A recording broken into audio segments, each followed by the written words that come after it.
Ooh, okay. NPC movement is in. I'll load up the scene here to show you what that looks like. Our character walks over to the player. This is an on-scene load trigger. Ah, yes. We've been expecting you. The Dragon Rider from afar, yeah? Well, when you got a chance, you gotta stop in at my tavern here behind me. The Sippin' Sup. Haven't heard that 100 times. So after he's finished with his on-scene load trigger, there's a continuation trigger that sends him off into this alleyway. It has no dialogue attached to it. And I'm going to go follow him over into an alley, always advised. Oh, and I'm only gonna say this once, but between you and me, don't eat the cookies at the bar. They're experimental. So that trigger happened because I walked into his personal space. That's, a area trigger. That's what that one's called.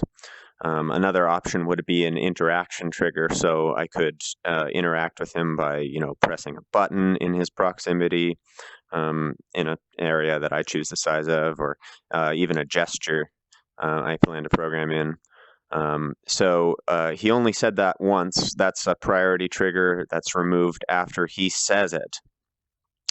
So now all he has left are dialogue options with priority 3, which is conversational. So if I walk back, he'll say something Pretty much else. everyone around here eats and drinks at my tavern. So if you're feeling social, you can meet a lot of the locals there. Check it out when you get the chance. And now he's going to show off a pathfinding kind of walk pattern around his bar.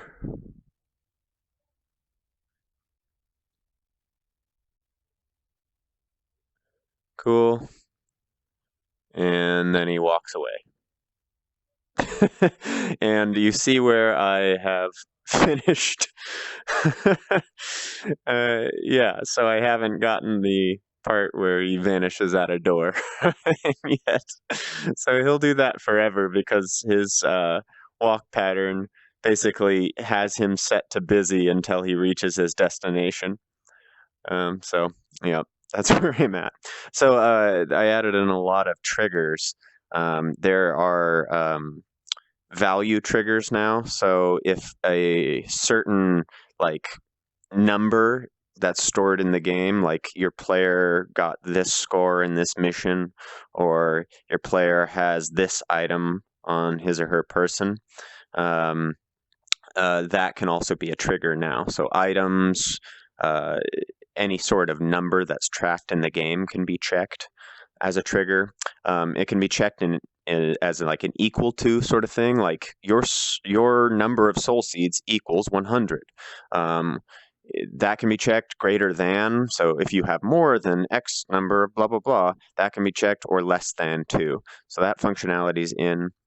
And so the only things remaining for NPC checks are going to be um, when players need to bounce dialogue, or sorry, NPCs need to bounce dialogue off between each other.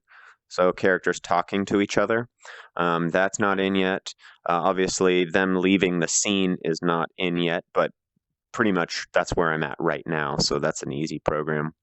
And then that's it. NPCs pretty much have the functionality that they need after that. So, all right.